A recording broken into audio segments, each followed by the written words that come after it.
রুটিতে ক্যান্সারের জীবাণু পাওয়া গেছে। প্রিয় ভিউয়ার্স, কি যে আমরা সকাল থেকে ঘুম অবধি রাত অবধি কত ভেজাল খাই, কতটা আর এরকমের ভোক্তা অধিকার ধরবে জানি না।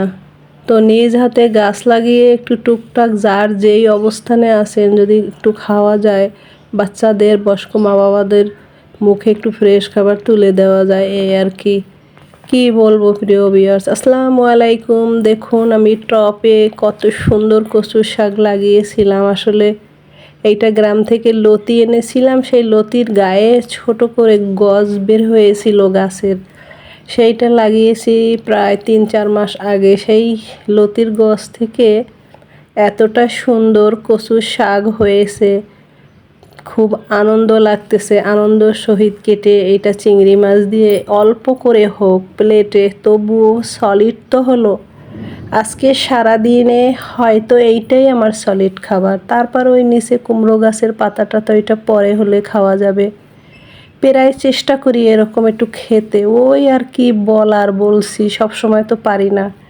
কারণ ঢাকা শহরে যারা আমরা কর্মপ্রয়োজনে থাকি, আমাদের জায়গা সীমিত থাকে, তার ভিতর কি আর অতিরিক্ত গাছ লাগানো যায়? মনে প্রাণে আমরা বাঙালি, গাছ আমাদের প্রিয়, শাকসবজি নিজ হাতে লাগিয়ে খাওয়া। কি করব, ওই যে মানুষ বলে না দুধের স্বাদ ঘোলে, তাই হয়েছে আমার অবস্থা। যাই হোক, দেখুন তেলের উপরে পেঁয়াজ বেশি করে, রসুন, নাগামরিচ আর চিংড়ি দিয়ে ভেজে নেব। আর কচু শাকটা কেটে একদম পাতা ডগা সহ কেটে ধুয়ে ফ্রেশ করে রেখেছি, একদম একটুও চুলকায়নি, এতটা ভালো করে ধুয়েছি। তারপরও কিছু কচু শাক কাটার সময় হাত চুলকায়, আবার নাগা মরিচের সুঘ্রাণে কচুর শাকটা খেতে কিন্তু দারুণ লাগে। কি আর করার, হাতের কাছে যেমন যেইটা থাকে তখনই সেইটা আমরা রান্না করে খেয়ে থাকি। কারণ আমরা বাঙালি খেতে খুব ভালোবাসি, একদম রসিয়ে কষিয়ে এই তো জোগাড়যন্ত্রী করে একদম ভালোভাবে নিয়েছি। এবারে রান্নাটা হইতেছে, দেখুন দিয়ে দিছি স্বাদ মতো লবণ। এই মাছ পেঁয়াজ রসুনের সঙ্গে ভালো করে ভেজে নিলে লবণটা ভালোভাবে ডুববে, যেহেতু রসুন কোয়া করে খোসা ছাড়িয়ে নিয়েছি, তার জন্য আগেই লবণটা দিয়ে ভেজে নিচ্ছি। এই তো প্রিয় ভিউয়ার, জানি না কার কেমন লাগবে আজকে রান্না খাওয়া, আশা করি তো ভালো লাগার কথা, আপনাদের ভালো লাগবে আর কি। দেখুন দিয়ে দিচ্ছি হলুদ পাউডার এর উপরে, এভাবে নেড়ে ছেড়ে দিচ্ছি 1 মিনিট। কি বলবো প্রিয় ভিউয়ার্স, ভোক্তা অধিকার যদি সব জায়গায় এরকম হানা দিত, তাহলে কিন্তু কিছুটা হলেও ভেজাল খাবার থেকে আমরা মুক্ত হতে পারতাম। কিন্তু কই, গণ্ডির বাহিরে তো তাদেরও যাওয়ার মতো ক্ষমতা নেই। যতটা অর্ডার হবে ততটাই তো করবে। আর মানুষ কতক্ষণ এরকমের হানা দিবে? একদিক দিয়ে হানা দিবে, অন্য দিক দিয়ে আবার শুরু করবে ভেজাল তৈরি করা। এরকম হইতেছে আশেপাশে অনেকটাই। যাই হোক, মশলাপাতি দিয়ে তো দেখলেন কতটা কি দিয়েছি। এবারে শাকগুলো এর উপরে দিয়ে দিলাম, ডগা পাতা সবগুলোই নিয়েছি। নিজ হাতে শাকসবজি লাগিয়ে খাওয়ার আনন্দই আলাদা, কি বলবো। বাহিরে প্রচুর পরিমাণে আকাশ মেঘলা হয়েছে, বৃষ্টি নামবে এখনই। তো শাকসবজির সঙ্গে যদি একটু অন্য কিছু খাওয়া যায় ভালোই হয়, দেখি কি করা যায়। এইটা তো আগে রান্না করছি। এই তো দেখুন চুলার জাল পাওয়ার সঙ্গে সঙ্গে পাতাগুলো একদম সেদ্ধ হয়ে গেছে, ডগাটাও কিন্তু ভেঙে ভেঙে দেব। একটু লেবু দিয়ে দিচ্ছি যদি গলা ধরে, কারণ আমার ছেলে খাবে, তার জন্য দিয়ে দিচ্ছি।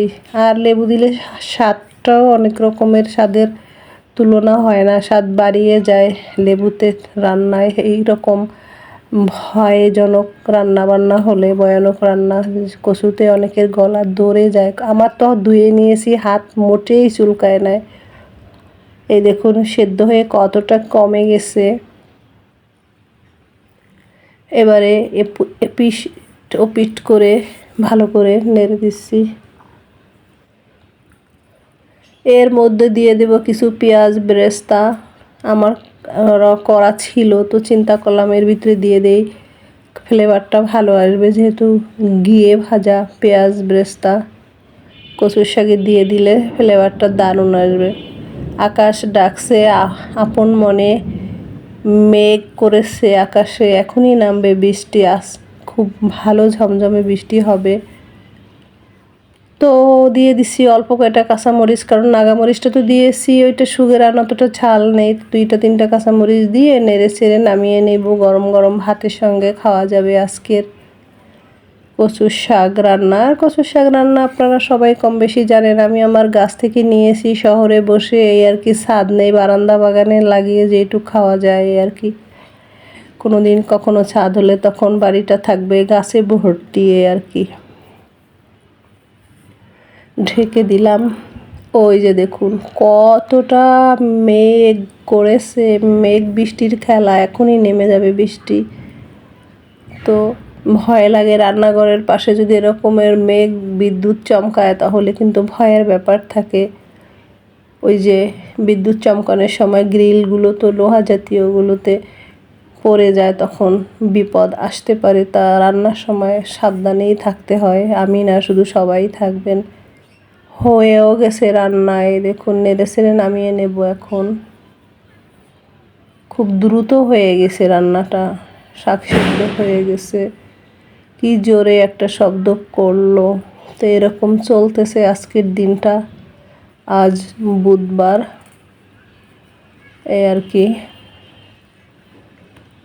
আর দেখুন এই কত সুন্দর আমার হয়ে গেছে শাকের ভাজিটা। রসুন পেঁয়াজ চিংড়ি মাছ লেবু দিয়ে করেছি, আবার খাওয়ার সময় একটু লেবু নাগামরিচ দিয়ে খেলে কিন্তু দারুণ লাগবে।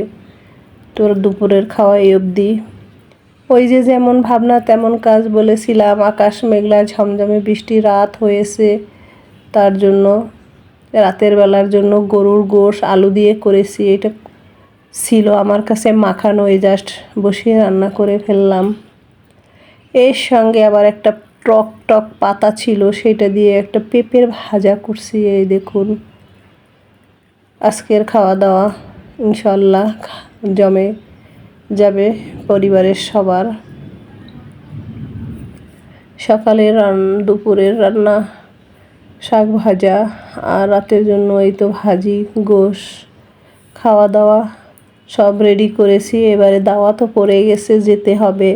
তো কি করব, রেখে যাব, এসে খাবো এই আর কি।